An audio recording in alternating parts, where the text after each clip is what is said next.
প্রত্যেককে বলা হয়, আহ্বান করা হয়, দাওয়াত দেয়া হয়, তোমরা আসো। কিসের প্রতি? আল্লাহ সুবহানাহু ওয়া তাআলা বলছেন দুইটা জিনিসের প্রতি তাদেরকে দাওয়াত দেওয়া হয়। কয়টা জিনিস? তাদেরকে, নামধারী মুসলমানদেরকে। প্রত্যেক যুগে কিন্তু নামধারী মুসলমান আছে, আছে না? নামধারী মুসলমান নবীর যুগেও ছিল, খুলাফায়ে রাশিদিনের যুগেও ছিল, নবীর আহলে বায়াতে আতহার পাকে পাঞ্জাতনের যুগেও ছিল, বর্তমান যুগেও নামধারী মুসলমান আছে কিনা? নামধারী মুসলমান না থাকলে আব্দুল্লাহ ইবনে উবাই ইবনে সালুল কোথা থেকে আসলো? নবীকে দেখেছে, নবীকে বলেন না দেখেছে, নবীর হাতে হাত রেখে বায়াত গ্রহণ করেছে। মসজিদের মধ্যে শুক্রবার দিন নবী করিম সাল্লাল্লাহু আলাইহি ওয়াসাল্লাম যেইখানে বসে ইমামতি করতেন, ঠিক পেছনে এসে আব্দুল্লাহ ইবনে উবাই ইবনে সালুল, মুনাফিকের সরদার, সেইখানে নবীর ঠিক পেছনে বসে নামাজ আদায় করতেন। নাউজুবিল্লাহ বলেন। নামাজ শুরু হওয়ার আগে, খুতবার বয়ান শুরু হওয়ার আগে আব্দুল্লাহ ইবনে উবাই ইবনে সালুল উঠে দাঁড়াতো, দাঁড়িয়ে বলতো, আপনাদের সামনে এখন যিনি আছেন, কার কথা? নবীর কথা বলছে। আপনাদের সামনে এখন যিনি আছেন তিনি আল্লাহর রাসূল, মনোযোগ দিয়ে ওনার কথা শুনেন, আমল করেন। কোন উঁচা দরজার মুনাফিক, বুঝতে পারছেন তো না? তো মুনাফিক ওই যুগেও ছিল, খুলাফায়ে রাশিদিনের যুগে মুনাফিক ছিল কিনা? আর আহলে বায়াতের যুগের মুনাফিকদেরকে তো আমরা ভালো করে চিনি, চিনি না? মুনাফিক যদি না হতো, নবী করিম সাল্লাল্লাহু আলাইহি ওয়া আলিহি ওয়াসাল্লামের খানদানের গায়ে হাত তোলার চেষ্টা করত না। ইয়াজিদ মার্কা মুসলমান তখনও ছিল, ইয়াজিদ মার্কা মুসলমান এখনো আছে। দেখবেন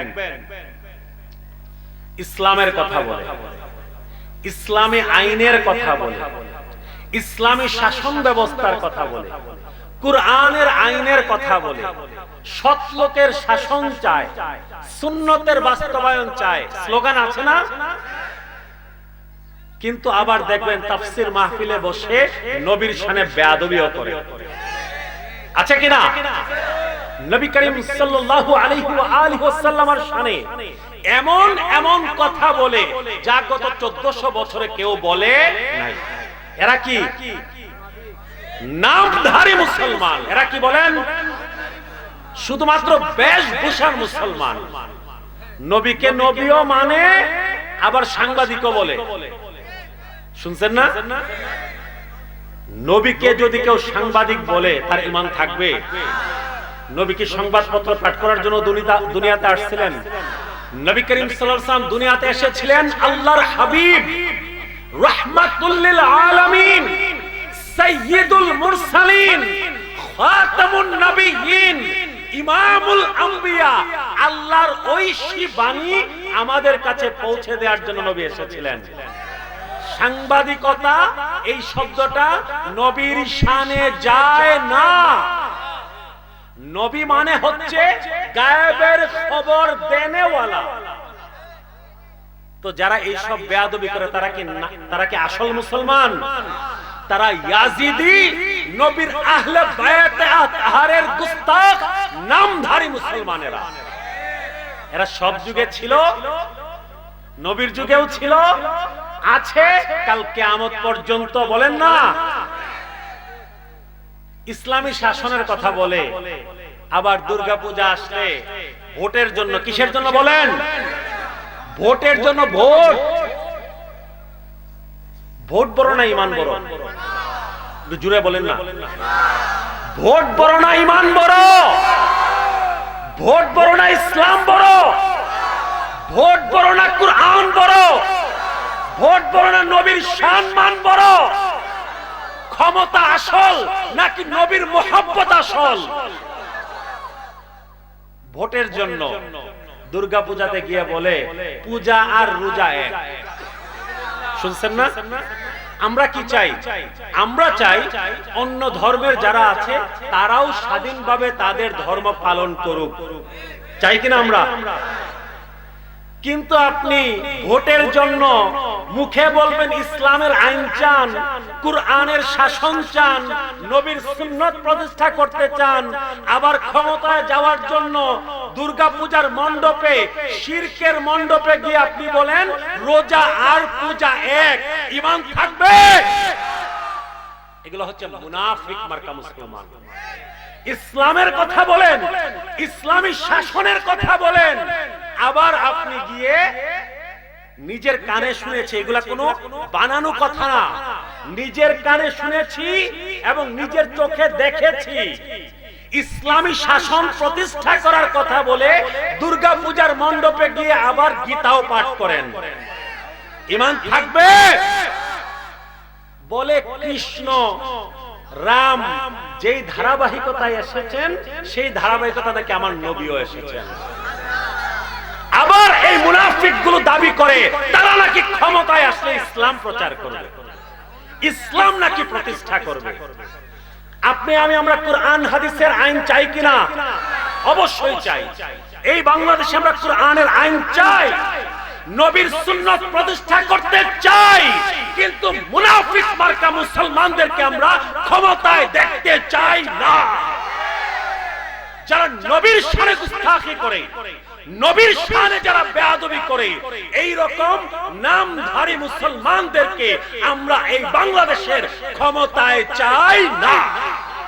আমাদের মেসেজ ক্লিয়ার, আমাদের মেসেজ কি? কিন্তু আমরা কুরআনের আইন চাই, সৎলোকের শাসন আমরাও চাই, কুরআন সুন্নাহর আইন। এই দেশ ব্রিটিশ আইনে না চলুক, এই দেশ নবী মুহাম্মদুর রাসূলুল্লাহ সাল্লাল্লাহু আলাইহি ওয়া আলিহি ওয়াসাল্লাম নবীর আইনে, কুরআনের আইনে, সুন্নাতের আইনে এই দেশ চলুক। আহলে সুন্নাত ওয়াল জামাতের প্রতিটা মুসলমান সেটা চায়, কোনো সন্দেহ আছে এখানে? কিন্তু নবীর শানে গুস্তাখি বেয়াদবি আহলে সুন্নাত ওয়াল জামাতের সুন্নি মুসলমান কখনোই পছন্দ করবে না, এবং এদেরকে যে কোনো মূল্যে এই বাংলাদেশের মেজরিটি মুসলমান, সুন্নি মুসলমান তাদেরকে প্রতিহত করবে ইনশাআল্লাহ। সম্মানিত উপস্থিতি, যা বলছিলাম, এই মুনাফিক মার্কা, ইয়াজিদি মার্কা মুসলমান, আব্দুল্লাহ ইবনে উবাই ইবনে সালুল মার্কা মুসলমান সব যুগেই ছিল। আল্লাহ তাদের দিকে ইঙ্গিত করে বলছেন, ও আমার হাবিব, ও আমার কামলিওয়ালা রাসূল, যখন সেই সমস্ত মুনাফিক মার্কা মুসলমানদেরকে আহ্বান করা হয়, ডাকা হয়, দাওয়াত দেয়া হয়, তোমরা আসো, তখন দুইটা জিনিসের দাওয়াত দেওয়া হয়। কয়টা জিনিস? আল্লাহ বলছেন তাআলাউ ইলা মা আনজালাল্লাহ, তোমরা আসো সেই জিনিসের দিকে যা আল্লাহ নাজিল করেছেন। আমার কথা বুঝতে পারছেন? এক নাম্বার কোন জিনিসের দিকে আহ্বান করা হয়? আল্লাহ যা নাজিল করেছেন সেই জিনিসের দিকে। আল্লাহ কি নাজিল করেছেন? আল্লাহ কুরআন নাজিল করেছেন, ঠিক না? আল্লাহ কি নাজিল করেছেন? কুরআন নাজিল করেছেন। বলা হয় তোমরা কুরআনের দিকে আসো। আর কুরআনের সদৃশ নবী করিম সাল্লাল্লাহু আলাইহি ওয়া আলিহি ওয়াসাল্লামের পবিত্র জবান থেকে যা বের হয় সেটাও আল্লাহরই নাজিল করেছেন। আমার কথা বুঝতে পারছেন? আমি সুর ধরে ওয়াজ করি না, বক্তৃতার সুরে কিছু কথাবার্তা বলি, যদি শুনেন সারা রাত্রের কিচ্ছা কাহিনীর প্রয়োজন নেই, আর কিচ্ছা কাহিনী গাওয়ার দিনও আর নাই। এখন আমাদের কুরআন সুন্নাহর সাথে যুক্ত হতে হবে। কিচ্ছা কাহিনী বহুত গেয়েছি আমরা, গত 50 বছর অনেক কিচ্ছা কাহিনী গেয়েছি। কিচ্ছা কাহিনী গাইতে গাইতে আমরা আমাদের প্ল্যাটফর্মটাকে পিছিয়ে দিয়েছি। কিচ্ছা কাহিনীর দিন শেষ, কুরআন সুন্নাহর বাংলাদেশ, সেইটা আমাদেরকে বুঝতে হবে। আমাদেরকে কুরআনের সাথে যুক্ত হতে হবে। ওয়াজের মঞ্চে কুরআনের আলোচনা, তাফসীরের আলোচনা লাগবে, এবং উপস্থিত শ্রোতা যারা আছে তাদেরও কুরআনের আলোচনার প্রতি মহব্বত সৃষ্টি করতে হবে। শুধুমাত্র আবেগে ভেসে যাওয়ার দিন শেষ। আবেগে ভাসতে ভাসতে আমরা আমাদের সব ভাসিয়ে দিয়েছি। সামনের সময়টা কতটা কঠিন আমরা এখনো বুঝতেছি না। সামনের সময়টা কতটুকু কঠিন, শুধুমাত্র আবেগের করে ভেসে গিয়ে আমরা সব শেষ করে দিচ্ছি। আবেগ কমিয়ে এখন বিবেককে একটু জাগাতে হবে। আল্লাহ সুবহানাহু ওয়া তাআলা বলছেন যখন তাদেরকে ডাকা হয়, আহ্বান করা হয় দুইটা জিনিসের প্রতি। এক নাম্বার, যা আল্লাহ নাজিল করেছেন। আল্লাহ কি নাজিল করেছেন? আল্লাহ কুরআন নাজিল করেছেন। আল্লাহ আরো একখানা জিনিস নাজিল করেছেন, সেই জিনিসটা কি? নবী করিম সাল্লাল্লাহু আলাইহি ওয়াসাল্লামের পবিত্র জবান থেকে যা বের হয় তা নবীর কথা না, স্বয়ং আল্লাহর নাজিলকৃত কথা। ঠিক কিনা? এটা কি আমার কথা? হাদিসের কথা? কুরআন মাজিদের কথা। আল্লাহ সুবহানাহু ওয়া তাআলা বলছেন, বা'দা আউযু বিল্লাহি মিনাশ শাইতানির রাজীম ওয়া মা ইয়ানতিকু আনিল হাওয়া ইন হুয়া ইল্লা ওয়াহয়ু ইউহা। আল্লাহ সূরা নাজমের মধ্যে বলছেন, যখন আমার নবী কোন কথা বলেন, আমার নবীর জবান থেকে যখন কোন কথা বের হয়, ও আমার বান্দারা, তোমাদের এটা মনে করার কোনো কারণ নাই, আমার নবী নিজে বানিয়ে বলেছেন, বরং আমার নবী আমি আল্লাহর ওহী ছাড়া কোনো কথা বলেন না। কাজে নবীর সুন্নত আল্লাহর পক্ষ থেকে অবতীর্ণ ওহী, এইটাকে বলা হয় ইনডাইরেক্ট ওহী, ওহীয়ে গায়রে মাতলুব। কি বলা হয়? ওহীয়ে গায়রে মাতলুব। মানে কি? আল্লাহ সুবহানাহু ওয়া তাআলা বলছেন যে আমি আল্লাহ যে কুরআন নাজিল করেছি, আমার নবীর জবান মিশ্রিত ওহী, সুন্নাত, এই সকল কিছুর দিকে তাদেরকে আহ্বান করা হয়। কাদেরকে? আমার সাথে নাই আপনারা। কাদেরকে? নামধারী মুসলমানদেরকে, আব্দুল্লাহ ইবনে উবাই ইবনে সালুল মার্কা মুনাফিক মার্কা মুসলমানদেরকে। আল্লাহ সুবহানাহু ওয়া তাআলা বলছেন, শুধুমাত্র যা নাজিল করেছি তার দিকেই তাদেরকে ডাকা হয় না, আরো একখানা বিষয়ের প্রতি তাদেরকে ডাকা হয়। আল্লাহ বলছেন, ওয়া ইলার রাসূল, তাদেরকে শুধু কুরআন সুন্নাহর দিকে আসার দাওয়াত দেয়া হয় না, তাদেরকে দাওয়াত দেয়া হয় রাসূলের দিকেও আসো। কথা বুঝতে পারছেন? কিসের দিকে ডাকা হয়? আল্লাহ বলছেন কুরআন সুন্নাতের দিকে ডাকা হয়। আর দ্বিতীয় আরেকটা বস্তু, আল্লাহর রাসূল আমার হাবিবের দিকে তাদেরকে ডাকা হয়। কুরআনের আয়াত, আল্লাহ সুবহানাহু ওয়া তাআলা বলছেন, ও আমার হাবিব, ও আমার কামলিওয়ালা রাসূল, তাদেরকে ডাকা হয় কুরআন সুন্নাতের দিকে আর আপনি রাসূলের দিকে।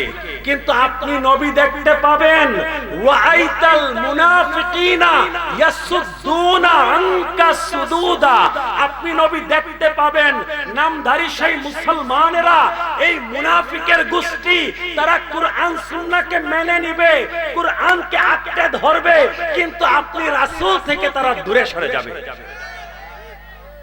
মেসেজ বুঝতে পেরেছেন? এই মুনাফিক মার্কা নামধারী মুসলমানগুলো কুরআন সুন্নাহর কথা বলবে, কিন্তু রাসূলের কথা বলবে ওহো। বুঝতে পারছেন? কাজেই বোঝা যাচ্ছে, যদি সত্যিকারের ঈমানওয়ালা মুসলমান হতে হয়, আপনার মধ্যে কুরআন সুন্নাহও থাকতে হবে, আপনার ভেতরে রাসূলও থাকতে। এছাড়া আপনার নাম মুসলমানের খাতার মধ্যে লেখা হবে না। আপনি যত বড় কুরআন ওয়ালাই হন, আপনি যত বড় সুন্নাত ওয়ালাই হন, আপনার নাম মুনাফিকের কাতারের মধ্যে লেখা হয়ে যাবে। নবী ছাড়া কোনো ইসলাম নাই, নবী ছাড়া কোনো কুরআন নাই, নবী ছাড়া কোনো সুন্নতের আমল নাই। আগে নবী মানো, আগে নবী চিনো, আগে নবীকে তাজিম করো, আগে নবীকে মুহাব্বত করো, আগে নবীকে আপাদ মস্তক মেনে নাও, তারপর তোমার কুরআন সুন্নাহর আমল আল্লাহ কবুল করবেন। কুরআনের মেসেজ একদম ক্লিয়ার। নবীর প্রতি সামান্য হিংসা, বিদ্বেষ, নবীর প্রতি সামান্য বিরূপ ভাব, নবীর প্রতি সামান্য বেয়াদবি, নবীর প্রতি সামান্য গুস্তাখি আমাদের পাহাড় সমপরিমাণ আমলকে পুড়িয়ে ছারখার করে দিবে। আপনি যত বড় কুরআন ওয়ালাই হন, আপনি যত বড় মুফাসসির, আন্তর্জাতিক খ্যাতি সম্পন্ন মুফাসসির হন, এদেরকে মানুষজনটাকে আন্তর্জাতিক খ্যাতি সম্পন্ন মুফাসসির, আমি বলি না এরা আন্তর্জাতিক খ্যাতি সম্পন্ন না, এরা হচ্ছে আন্তর্জাতিক ক্ষতি সম্পন্ন মুকাসসির।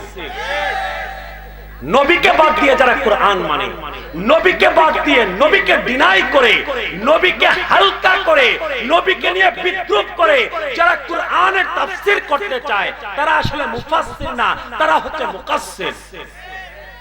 এরা আন্তর্জাতিক খ্যাতি সম্পন্ন। সম্মানিত উপস্থিতি, সম্মানিত মুসলিয়ান, নবী করিম সাল্লাল্লাহু আলাইহি ওয়া আলিহি ওয়াসাল্লামের মুহাব্বত, ভালোবাসা, নবীর ইতাআত, নবীকে আঁকড়ে ধরা, নবীর ইজ্জত, নবীর আজমত, নবীর শান মান আমাদের জন্য কতটুকু গুরুত্বপূর্ণ, দুইখানা হাদিসের আলোকে আপনাদের সামনে এখন দুইটা হাদিস আপনাদের সামনে তুলে ধরব। আপনারা বলবেন এই দুইটা হাদিসের মধ্যে তুলনা করে আপনারা বলবেন যে নবীর মুহাব্বত, নবীর শান মান, নবীর ইজ্জত এবং আজমত কতটুকু গুরুত্বপূর্ণ। দুইটা হাদিস বুখারী হাদিস। কোন কিতাবের? দুইটা হাদিস কোন কিতাবের? বুখারীর উপরে কোন হাদিস আছে? বুখারীর উপরে কোন হাদিস নাই।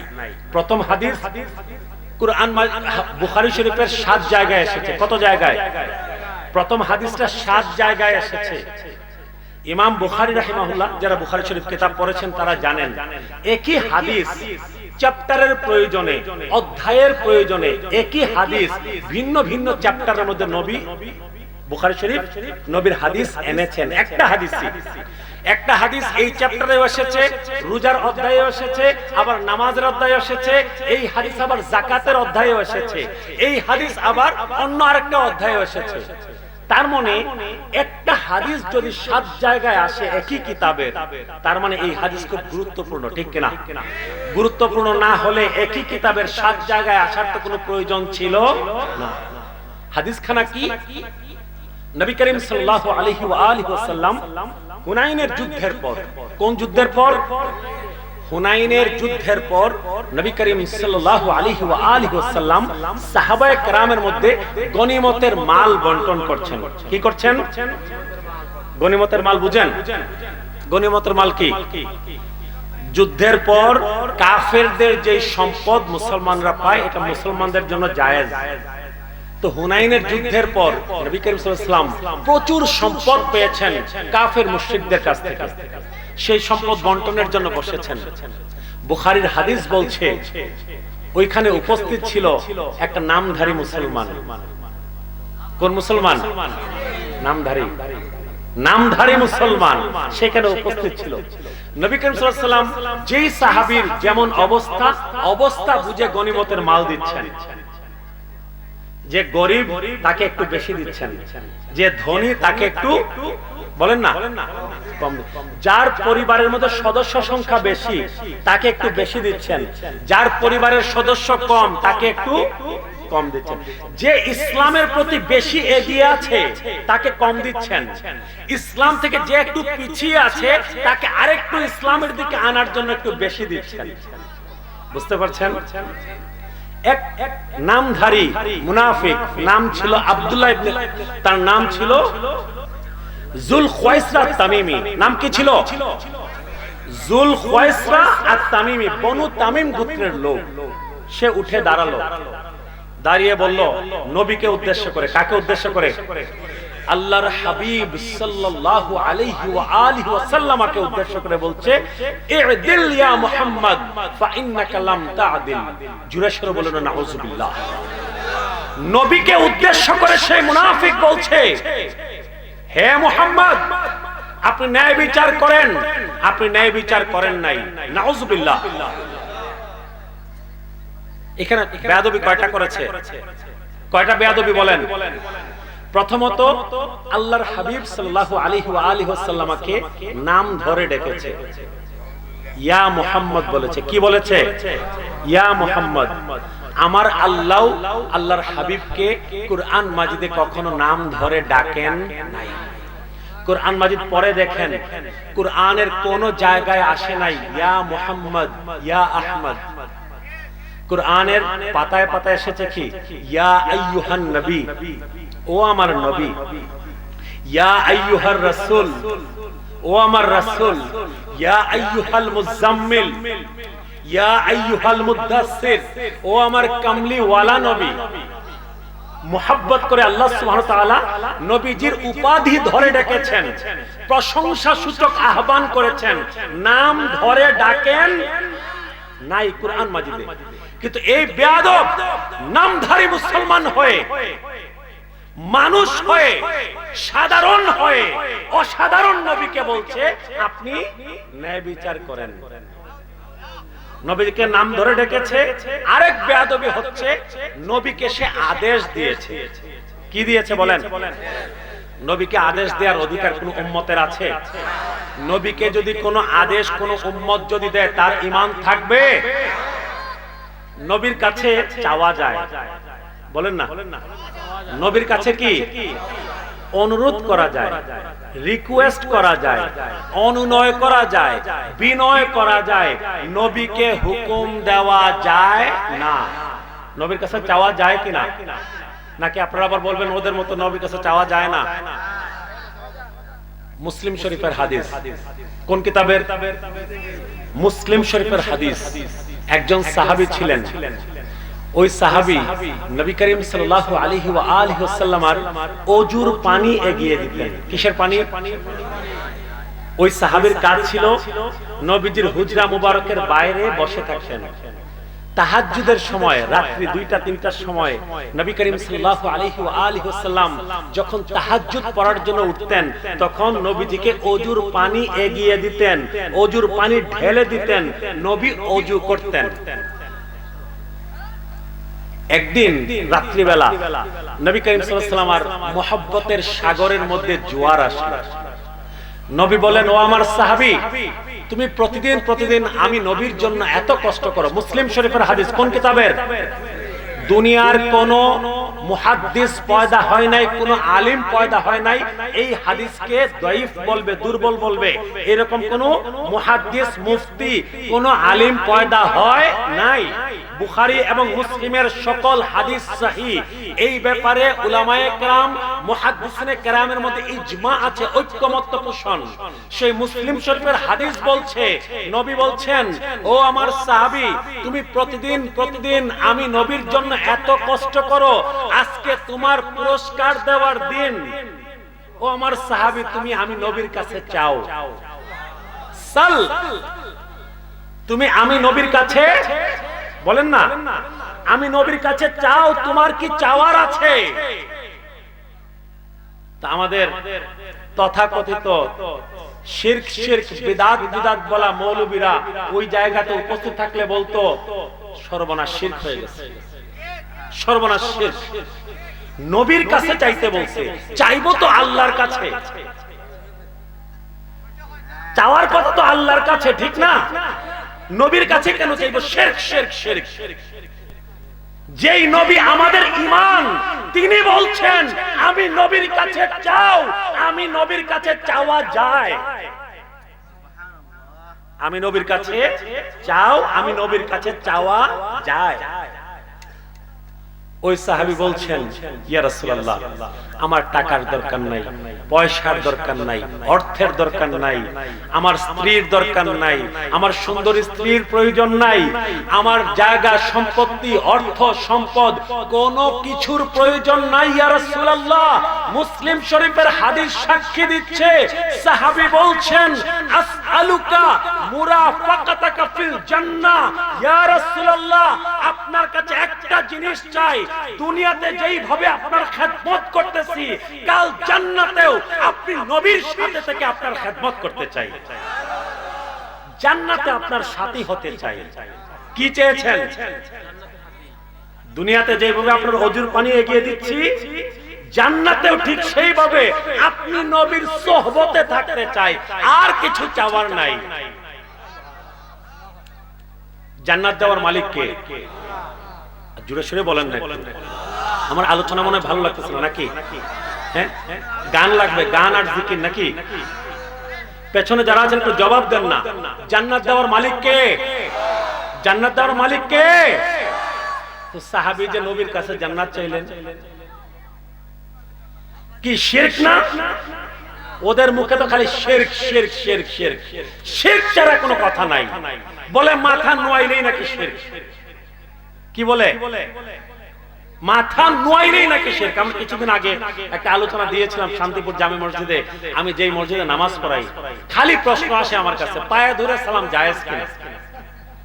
পায়ে ধরে সালাম, নবী তো পায়ে ধরে সালাম করেন নাই, সাহাবী তো পায়ে ধরে সালাম করেন নাই, পায়ে ধরে সালাম জায়েজ কিনা? মাথা নোয়াইলেই শিরক হয়ে যায়। কি বলে? যারা আমার সাথে আছেন ফেসবুকে দেখে নেবেন, দলিল ভিত্তিক আলোচনা করেছি। আমি বললাম মাথা নোয়াইলেই যদি শিরক হয়ে যায়, পা ধরে সালাম করলেই যদি শিরক হয়ে যায়, আচ্ছা এটা বাদ দেন, আমি আপনাকে সাহাবীর আমল দেই, ওইটা মানেন। তো বলে সাহাবীর আমল কোনটা? আমি বললাম দলিল সহ দেখিয়েছি, আবু দাউদ শরীফের হাদিস, তিরমিজি শরীফের হাদিস, সাহাবায়ে কেরাম নবী করিম সাল্লাল্লাহু আলাইহি ওয়াসাল্লাম মাটিতে পড়ে গিয়ে নবীর পায়ে চুমু দিয়েছেন।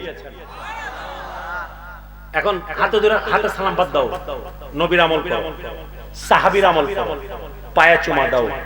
বলবো বাপ রে বাপ, এটা তো আরো বড় শিরক, এটা তো আরো। কিন্তু এখান থেকে ছোটার কোনো রাস্তা নাই, সহিহ হাদিস, ছোটার কোনো কি বলেন? আপনি বলতেছেন যে এইভাবে পায়ে ধরে সালাম করবেন না, মাথা নোয়াইলেই শিরক হয়ে যায়। আমি বলি তাহলে সাহাবীর আমল ছিল মুরব্বি, উস্তাদ, পীর, মাশায়েখকে পদচুম্বন করা। তো পদচুম্বন যখন করছেন সাহাবীরা, নবী কি পা উপরে তুলে দিবেন? হাদিস বলছে সাহাবায়ে কেরাম মাটিতে পড়ে নবীর পদ মোবারক চুম্বন করছেন। নবীও শিরক শিরক বলে চিৎকার করেন নাই, আপনারাও আল্লাহর ওয়াস্তে শিরক শিরক বলে চিৎকার করবেন না। আল্লাহর কাছে মাথা নোয়ানোর যে নিয়ত, এইটা হচ্ছে ইবাদত। আর পীর, মুর্শিদ, উস্তাদ, বুজুর্গ, মা বাবা, তাদের সামনে মাথা নোয়ানোর নিয়ত হচ্ছে সম্মান। দুইটা আকাশ আর পাতাল। ইবাদতের নিয়তে আল্লাহ ছাড়া দ্বিতীয় কারো কাছে মাথা নোয়ানো শিরক। আমি নিজেও বলছি, কিন্তু সম্মানের জন্য, তাজিমের জন্য পীর, মাশায়েখ, উস্তাদ, বুজুর্গ, তাদের সামনে মাথা নত করা জায়েজ আছে। আচ্ছা, এখন আমারে বলে যে ঠিক আছে, এটা তো হচ্ছে নবীর আমল, মানে নবীকে ওনারা পায়ে চুম্বন দিচ্ছেন। আমি বললাম শুধু নবী না, ইমাম বুখারীর কিতাব খুলেন। কার কিতাব? এরা তো বেশি বুখারী বুখারী করে, বুঝছেন না? বুখারীর হাদিস না দেখলে ঘায়েল হয় না। আমি বললাম বুখারী খুলেন, আদাবুল মুফরাদ নামে ওনার একটা কিতাব আছে। কার কার বলেন না? ইমাম বুখারীর আদাবুল মুফরাদ নামে হাদিসের কিতাব, কিচ্ছা শরীফ না, হাদিস শরীফ। আমি বললাম তাকবিলুল ইয়াদে ওয়ার রিজলাইন, হস্ত পদ চুম্বনের অধ্যায় ইমাম বুখারীর আদাবুল মুফরাদ খুলেন, খুলে দেখেন মাওলা আলী শেরে খুদা উনার চাচা আব্বাস ইবনে আব্দুল মুত্তালিব রাদিয়াল্লাহু তাআলা আনহুর পায়ে চুমু দিয়েছেন। এখন কই যাবেন? আচ্ছা, আমি বললাম ঠিক আছে, কোনো কিছু মানবেন না, ওকে, আসেন আসল জায়গায়। সূরা ইউসুফের 4 নম্বর আয়াত এবং 100 নম্বর আয়াত, দুইটা আয়াত দেখেন। কোন কোন কোন কোন সূরার কথা বলছে? কোন সূরা? আদম আলাইহিস সালাতু ওয়াস সালামকে যে ফেরেশতারা সিজদা করেছিলেন, এরকম আয়াত তো 7 জায়গায় আছে। কত জায়গায়? আমি বলছি এগুলো বাদ দেন। আদম আলাইহিস সালামকে ফেরেশতা সিজদা করছেন, ফেরেশতা তো আর মানুষ ছিলেন না। আপনি মানুষে আসেন, আপনি মানুষে আসেন। সূরা ইউসুফ 12 নম্বর সূরার 4 নম্বর আয়াত এবং 100 নম্বর আয়াত, দুইটা আয়াতের তাফসীর দেখতে হবে না, আজকে ঘরে গিয়ে কুরআনের সরল বঙ্গানুবাদ দেখবেন। 4 নম্বর আয়াতের মধ্যে ইউসুফ নবী ছোটবেলা, ওনার আব্বাজান যিনি আরেকজন নবী ছিলেন হযরতে ইয়াকুব আলাইহিস সালাতু ওয়াস সালাম, ইয়াকুব নবীকে ইউসুফ নবী বাচ্চা শিশু তখন বলছেন, হে আমার আব্বাজান, ইয়া আবাতি, ও আমার আব্বাজান। 4 নম্বর আয়াত সূরা ইউসুফের 12 নম্বর সূরা, ইন্নী রাআইতু 11 কাওকাবা ওয়াশ শামসা ওয়াল কামারা রাআইতুহুম লি সাজিদিন। ইউসুফ আলাইহিস সালাতু ওয়াস সালাম বলছেন যে, ও আমার আব্বাজান, আমি কাল রাতে স্বপ্নে দেখেছি আকাশের 11টা তারকা। কয়টা? 11টা তারকা, চন্দ্র এবং সূর্য আমার উদ্দেশ্যে সেজদা করছে। রাআইতুহুম লি সাজিদিন, তাদেরকে দেখলাম তারা আমার উদ্দেশ্যে কি করছে। ইয়াকুব আলাইহিস সালাম বললেন, সর্বনাশ, সাবধান, কুরআন মাজিদের কথা, তোমার এই স্বপ্নের কথা তোমার ভাইদের কাছে বলো না। তোমার ভাইরা তোমার অনেক হিংসা করে, এমনিতে হিংসা করে, এই স্বপ্ন যদি বলো তোমার আর উপায় নাই। লম্বা কাহিনী, আমি এত লম্বা কাহিনী বলছি না, আপনারা সবাই জানেন ইউসুফ নবীকে কুয়ায় ফেলে দিয়েছেন, মিশরের আজিজ মিসর কিনে নিয়েছেন। ইউসুফ আলাইহিস সালাম এক সময় তিনি কি হলেন, মিশরের খাদ্যমন্ত্রী। কি হলেন? মিশরের খাদ্যমন্ত্রী। দুর্ভিক্ষ দেখা দিল। ইউসুফ নবীর 11 ভাই, ইউসুফ নবীর কয় ভাই? 11 ভাই, এবং ইউসুফ নবীর আব্বা আম্মা সেই মিশরে গেলেন। ইউসুফ নবীর পরিচয় প্রকাশ হয়ে গেল। এখন আসেন সূরা ইউসুফের 100 নম্বর আয়াতের মধ্যে আল্লাহ বলছেন, কুরআনের আয়াত, ওয়া খাররু লাহু সুজদা, 11 ভাই এবং মা বাবা, পিতা মাতা ইউসুফ নবীর উদ্দেশ্যে সেজদায় লুটিয়ে পড়লেন। আল্লাহর উদ্দেশ্যে না, আল্লাহর উদ্দেশ্যে বলার কোনো সুযোগ নেই এখানে। কেন? এর পরের আয়াতই বলছে, ইউসুফ আলাইহিস সালাম বলছেন, ও আমার আব্বাজান, ওই যে ছোটবেলা আমি স্বপ্নে দেখেছিলাম, আল্লাহ সেই স্বপ্নকে বাস্তবায়ন করিয়ে দেখিয়েছেন। এই আয়াতগুলোর ব্যাখ্যায় মানে তাফসীরের যে মূল সাইয়্যিদুল মুফাসসিরিন আব্দুল্লাহ ইবনে আব্বাস রাদিয়াল্লাহু তাআলা আনহুমা বলছেন, সূরা ইউসুফের এই দুই আয়াতের ব্যাখ্যায় যে আদম আলাইহিস সালাতু ওয়াস সালাম থেকে ঈসা আলাইহিস সালাতু ওয়াস সালাম পর্যন্ত প্রত্যেক নবীর যুগে উম্মতেরা নবী এবং রাসূলগণের উদ্দেশ্যে সেজদায়ে তাহিয়া তথা সম্মান সূচক সেজদা করত। এখন আপনি যদি বলেন মাথা নোয়ালেই শিরক হয়ে যায়, তাহলে 1,24,000 পয়গম্বরের মধ্যে মাআযাল্লাহ আস্তাগফিরুল্লাহ সব নবী রাসূলকে আপনি বলছেন শিরক করে ফেলেছেন। মাথা নোয়ালেই শিরক, কি ভয়াবহ বিষয়। মনে রাখবেন, আজকে এই প্রসঙ্গে শেষ কথা বলছি, শিরকের হুকুম সর্বযুগে এক। শিরকের হুকুম কি বলেন? সব যুগে এক। কারণ কি? শিরক হচ্ছে আল্লাহর একত্ববাদের সাথে অন্য কাউকে মিশানো, এর নামই তো শিরক না? তো আল্লাহ কি আদম আলাইহিস সালামের সময় এক ছিলেন, এখন দুই হয়ে গেছেন? আল্লাহ তখনও এক ছিলেন, আছেন, থাকবেন, ঠিক কি না? আল্লাহর কোনো শরীক আছে? কাজেই শিরক যেহেতু আল্লাহর একত্ববাদের সাথে সম্পর্কিত বিষয়, শিরকের হুকুমের কোনো পরিবর্তন নাই। আদম নবীর যুগে যা শিরক, ইউসুফ নবীর যুগেও তা শিরক, ঈসা নবীর যুগেও তা শিরক, আমার নবীর যুগেও তা শিরক। আর যদি সেই যুগে শিরক না হয়, এই যুগেও শিরক না। জায়েজ কি না জায়েজ এটা নিয়ে কথা বলতে পারেন, এটা নিয়ে কথা বলার সুযোগ আছে। কোন কোন হাদিসে এসেছে নবী করিম সাল্লাল্লাহু আলাইহি ওয়াসাল্লাম বলেছেন, আমাকে তোমরা কেউ সিজদা করবে না। এটা ভিন্ন বিষয়, এটা ভিন্ন আলোচনা, জায়েজ না জায়েজের আলোচনা। কিন্তু মাথা নোয়ালে শিরক হয়ে যায়, এইগুলা এইসব মানে আজে বাজে ফতোয়া এই বাংলার জমিনে চলবে না। পীর, উস্তাদ, মা, বাবা, বুজুর্গ, পীর ও মুর্শিদ তাদেরকে পদচুম্বন করা যায়, কোন ধরনের কোনো সন্দেহ নাই। এটা প্রাসঙ্গিক একটা কথা বললাম আপনাদেরকে। তো আমাদেরকে এখন খালি বলা হয় শিরক হয়ে গেছে, শিরক হয়ে গেছে, বিদআত হয়ে গেছে, বিদআত হয়ে গেছে, হারাম হারাম বলা হয় কিনা? তো মুসলিম শরীফের হাদিস, নবী করিম সাল্লাল্লাহু আলাইহি ওয়াসাল্লাম বললেন যে আমি নবীর কাছেও আমার সাহাবী তুমি চাও। ওই সাহাবীও বললেন কি, টাকা পয়সা অর্থ সম্পদ নবী আপনার কাছে চাই না। টাকা পয়সা যদি কারো কাছে চান, এটা শিরকের কোনো বিষয় না, ঠিক না? টাকা বলে তো টাকা দিতেই পারে। আমার কাছে, আমার সাথে আছেন আপনারা? ধনীর কাছে গরিব গিয়ে যদি সওয়াল করে, এটা তো শিরক কেউই বলছে না। টাকা পয়সা অর্থ সম্পদ দেওয়ার ক্ষমতা আছে, দিচ্ছেন। কিন্তু জান্নাত দেওয়ার মালিক তো আল্লাহ। জান্নাত দেওয়ার মালিক কে?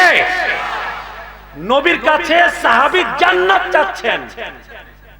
তো নবীর উচিত ছিল না, তথাকথিত সেই মৌলবীদের মতে নবীর উচিত ছিল না, আল্লাহ আল্লাহ কি করলে শিরক হয়ে গেছে। নবী শিরক বলে চিৎকার দেন নাই, তো আপনারাও দয়া করে শিরক বলে একটু চিৎকার কম করেন। শিরকের অর্থ বুঝেন, শিরক কি জিনিস বুঝেন, নিয়ত বুঝেন, উদ্দেশ্য বুঝেন। একটা হচ্ছে সম্মান আর একটা হচ্ছে ইবাদত, দুইটার মধ্যে আকাশ আর পাতাল পার্থক্য। বুঝার চেষ্টা করেন। আমার নবীকে আল্লাহ দিয়েছেন, আল্লাহর দেয়া ক্ষমতায় আমার নবী দেন। সবকিছুর মূল মালিক আল্লাহ, কোনো সন্দেহ নাই। এটা কোন মুসলমান এটা বলতে পারে না যে আল্লাহ ছাড়া দেয়ার মূল মালিক কেউ আছেন। দেওয়ার মূল মালিক কে? কিন্তু আল্লাহ আমার নবীকে দিয়েছেন। নবী বলছেন আনা কাসিমুন নি'মা, মুসলিম শরীফের হাদিস, ওয়া রাব্বুনা ইউতি, আমি হচ্ছে নিয়ামতের বন্টনকারী, আমার রব আমাকে দেন। তো নবী করিম সাল্লাল্লাহু আলাইহি ওয়াসাল্লাম বলেন, ও আমার সাহাবী, আওয়া গায়রা যালিক, তুমি কি শুধুমাত্র আমার কাছে জান্নাতই চাও, আর কিছু লাগবে না? আমার কথা বুঝতে পারছেন? আমরা দুনিয়ার পাগল যারা, দুনিয়ার কাঙ্গাল যারা, নবীর দরবারে যদি সেই সময় থাকতাম কি চাইতাম? নবী টাকা দেন, নবী স্বর্ণের পাহাড় দেন, অর্থ দেন, সম্পদ দেন, সুন্দর স্ত্রী দেন, হ্যাঁ সন্তান দেন, কি চাইতাম বলেন? আমরা দুনিয়ার কাঙ্গাল, আমরা দুনিয়া চাইতাম, ঠিক না? সাহাবায়ে কেরাম কি ছিলেন? নবীর কাঙ্গাল। সাহাবায়ে কেরাম কি ছিলেন বলেন? নবীর পাগল ছিলেন, নবীর আশিক ছিলেন। সাহাবী বলছেন কি, ইয়া রাসূলুল্লাহ এগুলো লাগবে না, আপনার গোলামি দেন। দুনিয়াতে যেইভাবে আপনি নবীর গোলামি করি, জান্নাতেও আপনি নবীর গোলামি করতে চাই। নবীর গোলামি চেয়েছেন। নবী করিম সাল্লাল্লাহু আলাইহি ওয়াসাল্লাম বললেন, ও আমার সাহাবী, ফাআইনি আলা যালিকা বিকাসরাতিস সুজুদ, তুমি যা চাও তুমি তা পাবে, তবে বেশি বেশি করে আল্লাহকে সিজদা করার মাধ্যমে, আল্লাহর ইবাদত করার মাধ্যমে আমি নবীকে তুমি সহায়তা করো। নবী কিন্তু আনকন্ডিশনাল ছাড়েন নাই। কি করেন নাই বলেন? এখানে আমাদের জন্য শিক্ষা আছে। কোন শর্ত ছাড়া ছেড়ে দেন নাই। বলছেন কি, তুমি যা চাও পাবে। জান্নাত চাও, আমি নবীর সাথে থাকতে চাও, পাবে, কিন্তু বেশি বেশি করে আল্লাহর উদ্দেশ্যে সিজদা করো। শিক্ষা আছে কিনা? খালি নবীর আশিক হলেই হবে না, নবীর আদেশও মানতে হবে। মুখে মুখে মারিফতি কথা বলা অনেক সহজ, রাত ৩টা পর্যন্ত মারিফতি গান গাওয়াও সহজ, কিন্তু ফজরের সময় শীতের দিনে ঠান্ডা পানি দিয়ে ওযু করে আল্লাহর সামনে সিজদা দেওয়া বড় কঠিন। আমার কথা বুঝতে পারছেন? আমার কথা অনেক মনে কষ্ট পাবেন না, একটু তিতা কথা বলতে হয় মাঝে মাঝে। ঔষধ সব সময় তিতা হয়। ঔষধ কি হয় বলেন? আমরা মুখে আশিকে রাসূল, আশিকে আউলিয়া বলি, কিন্তু রাসূলের আদর্শ এবং আউলিয়াগণের আদর্শ আমাদের মধ্যে নাই। যদি নবী প্রেমিক হন, নবীর আদর্শ আপনার মধ্যে লাগবে। আমার নবী কখনো মিথ্যা বলেন নাই, আপনি নবীর আশিক হয়ে মুখ খুললে মিথ্যা। আমার নবী কখনো কাউকে ঠকান নাই, আপনি মানুষের সাথে করেন প্রতারণা। আমার নবী সুদকে বলেছেন হারাম, আপনি করেন সুদের ব্যবসা। আমার নবী ঘুষকে বলেছেন হারাম, আপনি বিচারে বসে বড় মুখ নেন ঘুষের। আছে কিনা? আমার নবী বলেছেন হারামের কাছেও যেও না, আপনার আপাদমস্তক হারাম। আপনি সাচ্চা আশিক রাসূল হতে পারেন নাই। ঈদে মিলাদুন নবী সাল্লাল্লাহু আলাইহি ওয়া আলিহি ওয়াসাল্লাম যখন আসে, আপনি মিছিলে জুলুসে সবার আগে থাকেন, আবার অশ্লীলতার মজলিসে আপনি সবার আগে, জুয়ার মজলিসে আপনি সবার আগে, মদের মজলিসে আপনি সবার আগে, জিনা ব্যভিচার পরকীয়ার মজলিসে আপনি সবার আগে। আপনার দুইটা কাজ মিলল না। নবীর প্রতি যার সত্যিকারের মুহাব্বত, ভালোবাসা, ইশক, প্রেম যার মধ্যে আছে, সে নবীর কথার বাইরে যাবে আমার বলেন না?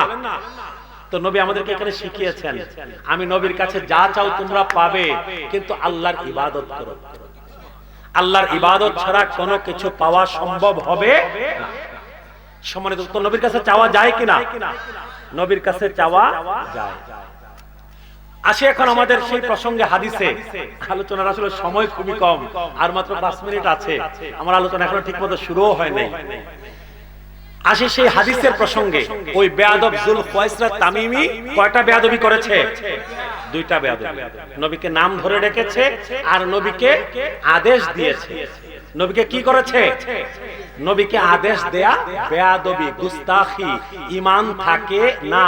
নবীর দরবারে চাওয়া যায়, অনুরোধ করা যায়, নবীকে আদেশ দেয়া যায় না। নবীর সাথে সাথে বললেন, ওয়াইহাক ওয়াইলাক, হে যুলখায়সরা তামিমি, তোমার ধ্বংস হোক। এই দুনিয়াতে আমি নবী যদি ইনসাফ না করি, দুনিয়াতে ইনসাফ করবে টাকে? আমি নবী যদি ইনসাফ না করি, আদল যদি না করি, ন্যায় বিচার যদি না করি, দুনিয়াতে ন্যায় বিচার করবে কে? এক riwayate এসেছে উমরে ফারুক রাদিয়াল্লাহু তাআলা আনহু উঠে দাঁড়ালেন, দাঁড়িয়ে বললেন, ইয়া রাসূলুল্লাহ ইযান লি, আমাকে অনুমতি দেন, এই মুহূর্তে এই মুনাফিকের গর্দান শরীর থেকে আলাদা করে দেন। অপর riwayate এসেছে খালিদ ইবনে ওয়ালিদ রাদিয়াল্লাহু তাআলা আনহু, দুইজনে একটু গরম ছিলেন। দুইজনে কি ছিলেন? উমরে ফারুক রাদিয়াল্লাহু আনহু গরম, খালিদ ইবনে ওয়ালিদ রাদিয়াল্লাহু আনহু গরম।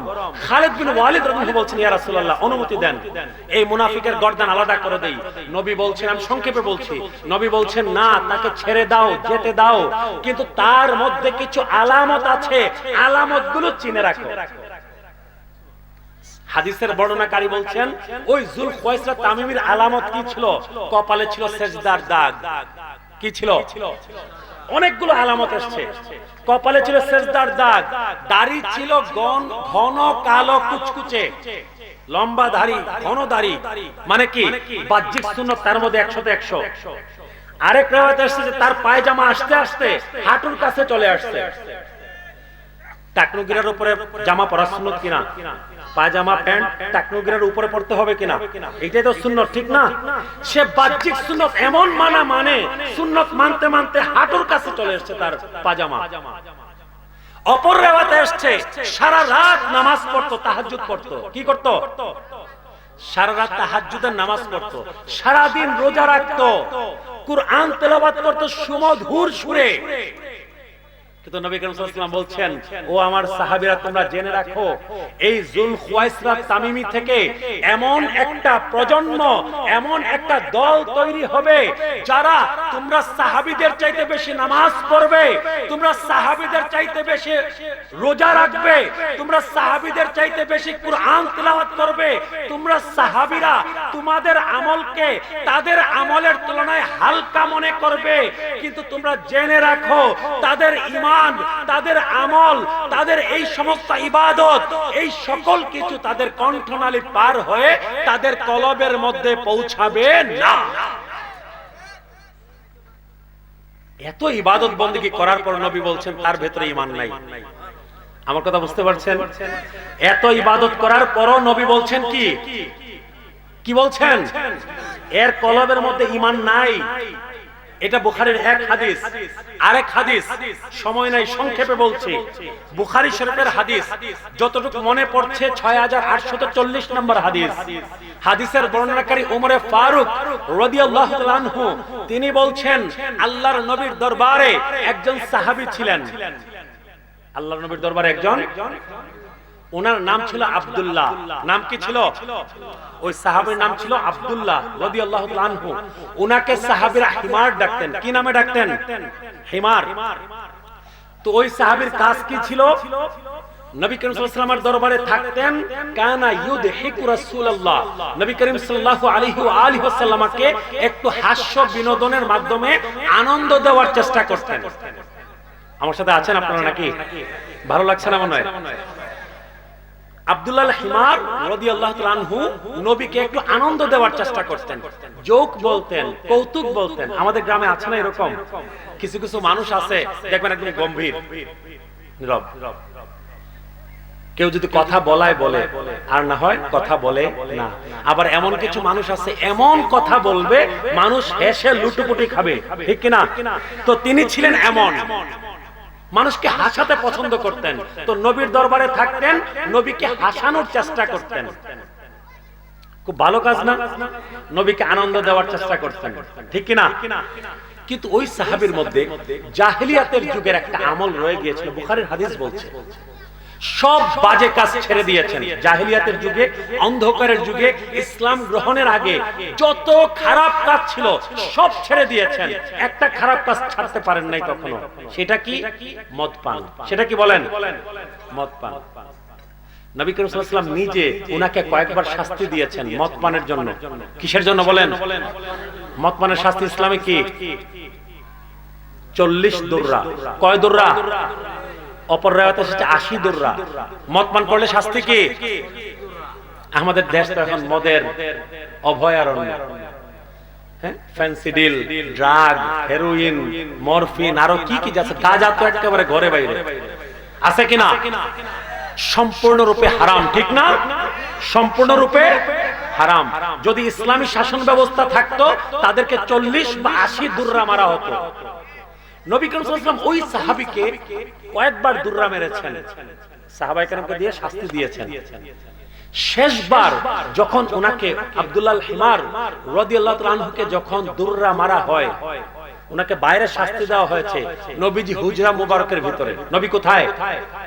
নবী হুজরা মুবারকের ভিতরে আব্দুল্লাহ হিমার রাদিয়াল্লাহু আনহুকে হুজরা শরীফের বাইরে সাহাবীরা দুররা মারছেন।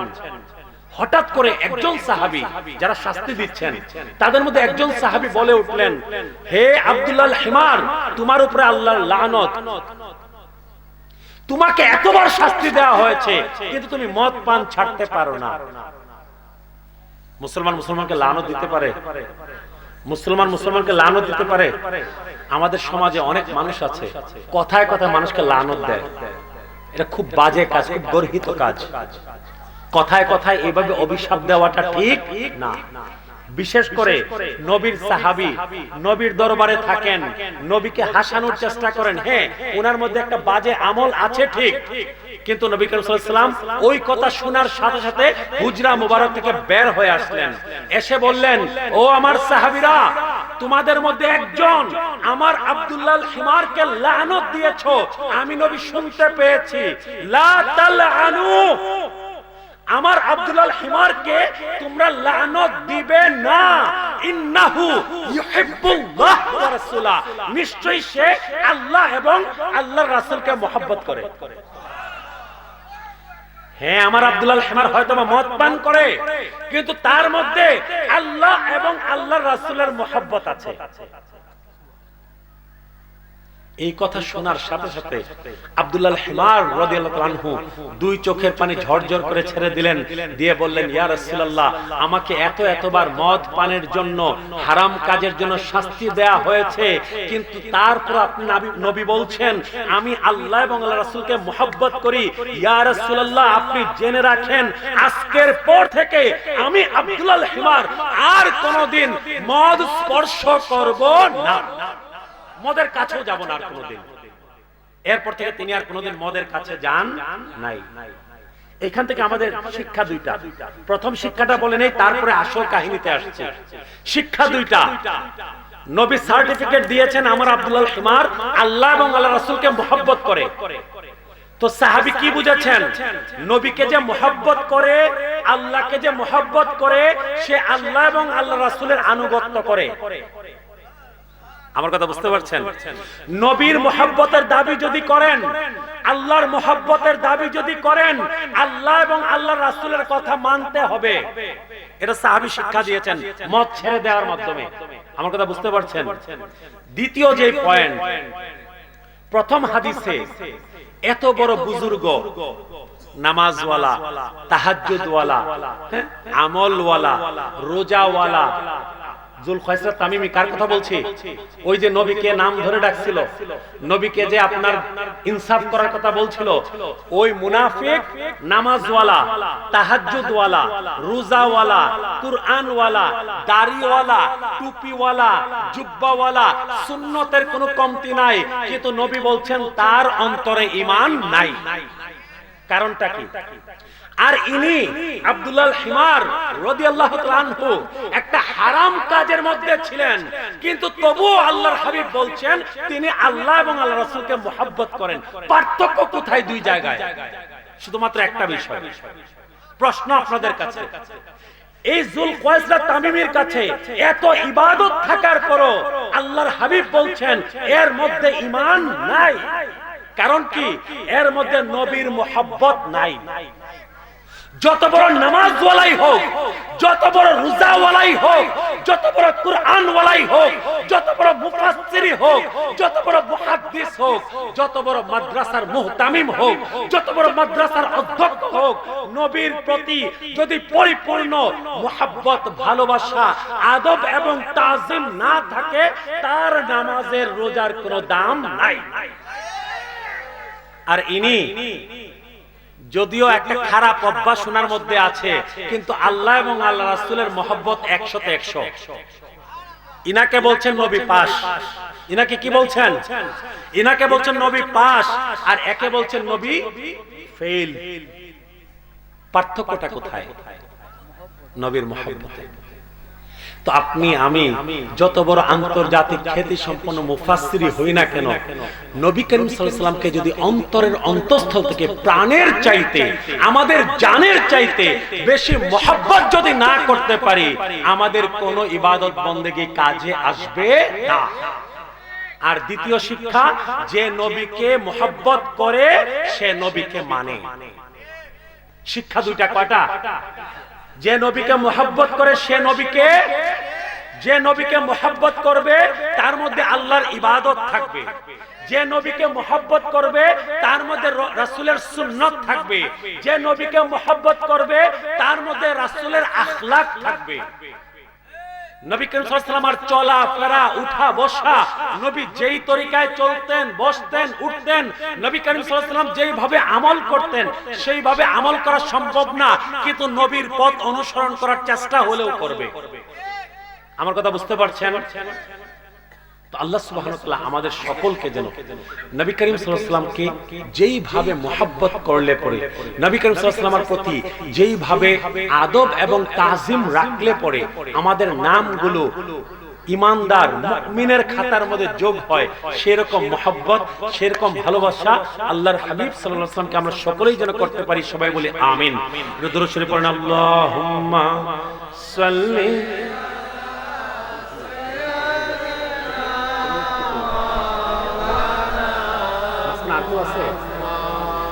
وعلى آله سيدنا مولانا محمد اللهم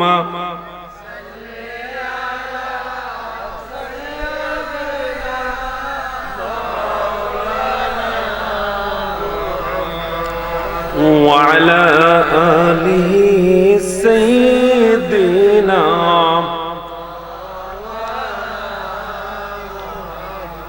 সম্মানিত উপস্থিতি, যাওয়ার আগে শেষ দুই চারটা কথা আপনাদের কাছে। আমাদেরকে আল্লাহ সুবহানাহু ওয়া তাআলার জিকিরের মধ্যে মশগুল থাকা দরকার। কিসের মধ্যে? আল্লাহর জিকিরের মধ্যে মশগুল থাকা দরকার। আমরা পীর ও মুর্শিদের সোহবতে আসি ঠিক, পীর ও মুর্শিদের তরিকা আমরা নেই ঠিক, কিন্তু কিছু আমল থাকে। আপনার পীর ও মুর্শিদ আপনাকে বায়াত করার সময় কিছু আমল দেন, সেই আমলগুলোর ওজিফা আমরা করি না, সেই আমলগুলো আমরা ঠিকমতো পালন করার চেষ্টা করি না। 5 ওয়াক্ত নামাজ পড়তে বলেন, নামাজের পরে কিছু আমল করতে বলেন, বলেন না? আল্লাহর জিকিরের মধ্যে আমাদেরকে থাকতে হবে। আমাদের এখন কোথাও শান্তি নাই। কি নাই বলেন? শান্তি নাই। ব্যক্তি জীবনে শান্তি নাই, পারিবারিক জীবনে শান্তি নাই, আমাদের সামাজিক জীবনে শান্তি নাই। রাষ্ট্র তো পুরাই অশান্তির মধ্যে ডুবে আছে। কোন দিকে যে যায় এক আল্লাহ জানেন। রাষ্ট্র আমাদের কি বলেন? পুরাই অশান্তির মধ্যে ডুবে আছে। কোন দিকে যাবে এখনো বোঝা যাচ্ছে না। এক এক পরাশক্তি এক এক দিকে ঠেলতেছে। ভেতরের শত্রু, বাইরের শত্রু, এক একজন এক এক দিকে ঠেলতেছে এই দেশকে। এই দেশ কোন দিকে যাবে আল্লাহ সুবহানাহু ওয়া তাআলা জানেন। তো আমাদের দেশেও শান্তি নাই। শান্তি আছে? দুনিয়াতেও শান্তি নাই। দুনিয়াতে শান্তি আছে? জায়গায় জায়গায় মুসলমান মার খাচ্ছে, খাচ্ছে না? মুসলমান জায়গায় জায়গায় মার খাচ্ছে। তো আমার অন্তরেও শান্তি নাই, ব্যক্তি জীবনেও শান্তি নাই, পরিবারেও শান্তি নাই, সমাজেও শান্তি নাই, দেশেও শান্তি নাই, আন্তর্জাতিক পরিমণ্ডলেও শান্তি নাই। তো শান্তি যে নাই, এখন আমাদের করণীয় কি? শান্তি যে করণীয় আল্লাহ কি দেন নাই? নবী কি দেন নাই করণীয়? কি করলে শান্তি আসে? আল্লাহ জবাব দিচ্ছেন কোরআন মাজিদে, বান্দা তুমি যদি শান্তি চাও, আলা বিযিকরিল্লাহি তাতমাইন্নুল কুলুব, সাবধান, নিশ্চয়ই আল্লাহর জিকিরের মাধ্যমেই অন্তরের প্রশান্তি নেমে আসে। তো আল্লাহর জিকিরের মধ্যে থাকতে হবে কিনা, আল্লাহর ইবাদতের মধ্যে থাকতে হবে কিনা, তাসবিহ তাহলিলের কিছু আমল করতে হবে। 5 ওয়াক্ত ফরজ নামাজের পরে কিছু আমল আছে, সকালের কিছু আমল আছে, সন্ধ্যার কিছু আমল আছে, রাত্রে ঘুমোতে যাওয়ার আগে কিছু আমল আছে। এই আমলগুলো আমাদেরকে রপ্ত করা দরকার। অন্তরের মধ্যে শান্তি পাবেন, ব্যক্তি জীবন থেকে আপনার অশান্তি দূর হবে, পরিবার থেকে অশান্তি দূর হবে। আপনার আমার সন্তান কথা শুনে না, স্ত্রী অবাধ্য, মা বাবার সাথে বনিবনা নাই, এরকম সমস্যা আছে কিনা? যদি শান্তি চান, আল্লাহর জিকিরের মধ্যে আমাদেরকে মশগুল থাকতে হবে। বেশি বেশি করে আমাদেরকে ইস্তেগফার পাঠ করতে হবে। কি পাঠ করতে হবে? সবচেয়ে সহজ, সবচেয়ে শর্ট ইস্তেগফার হচ্ছে আস্তাগফিরুল্লাহ। কোনটা বলেন? একদম সহজ না? এই আস্তাগফিরুল্লাহ বড় কাজের। এই আস্তাগফিরুল্লাহ কি বলেন? বড় কাজের। অনেক অনেক লম্বা ঘটনা আজকে আর বলতে পারছি না। আস্তাগফিরুল্লাহর মধ্যে থাকতে হবে আমাদের, আল্লাহর কাছে গুনাহ মাফ চাইতে হবে। আস্তাগফিরুল্লাহ পাঠ করা তওবার একটা প্রকার, তওবার এক প্রকারের তওবা এটা। মাওলা, আমি আমার সারা জীবনের গুনাহ খাতার জন্য আপনি আল্লাহর কাছে ক্ষমা চাচ্ছি। আস্তাগফিরুল্লাহ আমাদেরকে বেশি করে পড়তে হবে। জিকির, আজকার, তাসবিহ, তাহলিল এবং ইস্তেগফারের মধ্যে থাকতে হবে। মোস্ট ইম্পর্টেন্টলি আরেকটা কাজ আমাদেরকে করতে হবে, সেটা হচ্ছে নবীর উপরে দরুদ এবং সালাম। আরেকটা আমল কি বলেন? নবীর উপরে দরুদ এবং সালাম। নবী করিম সাল্লাল্লাহু আলাইহি ওয়াসাল্লামের উপরে দরুদ এবং সালামের দায়েমি আমল করতে হবে। নবী করিম সাল্লাল্লাহু আলাইহি ওয়াসাল্লামের উপর দরুদ এবং সালামের, নামাজের বাইরে শুধু দরুদ পড়বেন না, যে সেই দরুদই পড়বেন যে দরুদের মধ্যে সালাম আছে। আমার কথা বুঝতে পারছেন? সেই দরুদই পড়বেন যেই দরুদের মধ্যে সালাম আছে। দরুদে ইব্রাহিমী নামাজের জন্য। আমার কথা বোঝার চেষ্টা করবেন। দরুদে ইব্রাহিমী কিসের জন্য? নামাজের জন্য। দরুদে ইব্রাহিমের মধ্যে কিন্তু সালাম নাই। আল্লাহুম্মা সাল্লি আলা মুহাম্মাদিন ওয়া আলা আলি মুহাম্মাদ কামা সাল্লাইতা আলা ইব্রাহিমা ওয়া আলা আলি ইব্রাহিমা ইন্নাকা হামিদুম মাজিদ। এখানে সালাম আছে, এখানে শুধু দরুদ। এই দরুদ নামাজের জন্য। এখানে কেন সালাম নাই? কারণ সালাম আপনি আগে দিয়ে নিয়েছেন। আত্তাহিয়াতে যখন পড়ছেন, আত্তাহিয়াতের মধ্যে আমরা কি পড়ি? আসসালামু আলাইকা আইয়ুহান নবী। নবীকে আগে সালাম দিয়ে নামাজের মধ্যে তারপরে দরুদ পড়ছেন, তো সালামের হক আদায় হয়ে যাচ্ছে। কিন্তু নামাজের বাইরে দেখবেন ওই দল খালি বলে দরুদ ইব্রাহিমী পড়ো, দরুদ ইব্রাহিমী পড়ো। কি বলে? দরুদ ইব্রাহিমী। নামাজের বাইরে অনেক উলামায়ে কেরাম বলেছেন না, দরুদ ইব্রাহিমী নামাজের জন্য। নামাজের বাইরে এমন দরুদ পড়া উচিত যে দরুদের মধ্যে দুরুদও আছে, সালামও আছে। কারণ কি? আল্লাহ সুবহানাহু ওয়া তাআলা সূরা আহজাবের মধ্যে 57 নম্বর আয়াতে কি বলেছেন? আমরা প্রত্যেক ওয়াজ, মাহফিল, মিলাদ, কিয়াম সবকিছুর আগে কি পড়ি? ইন্নাল্লাহা ওয়া মালাইকাতাহু ইউসাল্লুনা আলান নবী ইয়া আইয়ুহাল্লাযিনা আমানু সাল্লু আলাইহি ওয়া সাল্লিমু তাসলিমা। আল্লাহ সুবহানাহু ওয়া তাআলা এই আয়াতের মধ্যে বলছেন, হে ঈমানদারেরা, নিশ্চয়ই আল্লাহ এবং তার সকল ফেরেশতাগণ নবীর উপরে দরুদ পাঠ করেন। তোমরাও নবীর উপরে দরুদ পাঠ করো। শুধু দরুদ পাঠে আটকে থাকতে বলছেন? বলছেন না, ওয়াসাল্লিমু তাসলিমা। এবং নবীর উপরে বেশি বেশি করে সালাম পাঠ করো, সম্মানের সাথে, তাজিমের সাথে। এই জন্য নামাজের বাইরে আমাদের এমন দরুদ সিলেক্ট করা উচিত যে দরুদের মধ্যে দরুদও আছে, সাথে সালামও আছে। আল্লাহুম্মা সাল্লি আলা সাইয়্যিদিনা ওয়া মাওলানা মুহাম্মদ ওয়া আলা আলিহি ওয়া আসহাবিহি ওয়া বারিক ওয়া সাল্লিম। এখানে দরুদও আছে, সালামও আছে, ঠিক না? দরুদও আছে, সালামও আছে। আমি আপনাদেরকে খুব সংক্ষেপে একখানা দরুদ শিখিয়ে দিচ্ছি। আল্লাহুম্মা সাল্লি আলা সাইয়্যিদিনা ওয়া মাওলানা মুহাম্মদ ওয়া আলা আলিহি ওয়া আসহাবিহি ওয়া বারিক ওয়া সাল্লিম। অনেকে বলবেন, হুজুর এত লম্বা দরুদ মনে থাকে না, শর্টকাট একটা দরুদ শিখিয়ে দেন। আমি আপনাদেরকে শর্টকাট একটা দরুদ শিখিয়ে দিচ্ছি যেখানে দরুদও আছে, সালামও আছে, একদম সহজ। সাল্লাল্লাহু আলাইহি ওয়া আলিহি ওয়া সাল্লাম। আমার সাথে বলেন সাল্লাল্লাহু আলাইহি ওয়া আলিহি ওয়াসাল্লাম। নবীর উপরে দরুদ, নবীর আহলে বায়াতের উপরে দরুদ, পাকে পাঞ্জাতনের উপরে দরুদ এবং সালাম। দরুদের হক আদায় হয়ে যায়, আবার সালামের হক আদায় হয়ে যায়। আর যখনই দরুদ করবেন, দরুদের মধ্যে অবশ্যই নবীর আহলে বায়াত পাকে পাঞ্জাতনের উপরে অবশ্যই দরুদ পাঠ করবেন।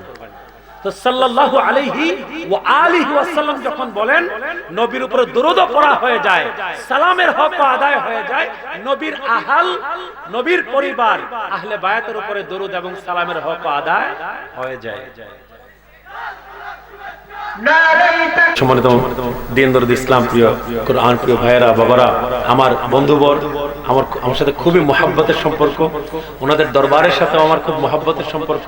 আমি গিয়েছি, ওনাদের সাহেবজাদা যিনি আছেন ওনার সঙ্গেও আমার সাক্ষাৎ হয়েছে, দেখা হয়েছে, দীর্ঘ আলাপ হয়েছে। তো ওনাদেরকে আমি খুবই মহব্বত করি, ভালোবাসি। আমার বন্ধুবর ভাই হযরত মাওলানা কারি রুহুল আমিন সিদ্দিকী সাহেব দামাত বারাকাতুহুল আলিয়া অলরেডি উপস্থিত হয়েছেন। আমি আমার আলোচনা শেষ করছি, আর দীর্ঘায়িত করছি না। যেটা বলছিলাম,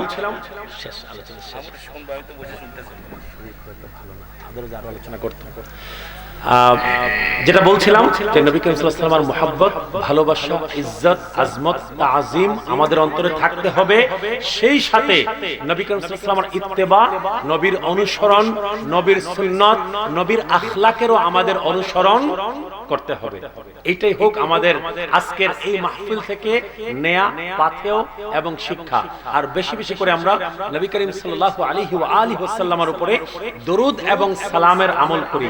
দরুদ এবং সালামের আমল যদি বেশি বেশি করেন, নবী গ্যারান্টি দিয়েছেন আপনার অনেক দুঃখ কষ্ট দূর হয়ে যাবে, আপনার গুনাহগুলো ক্ষমা হয়ে যাবে।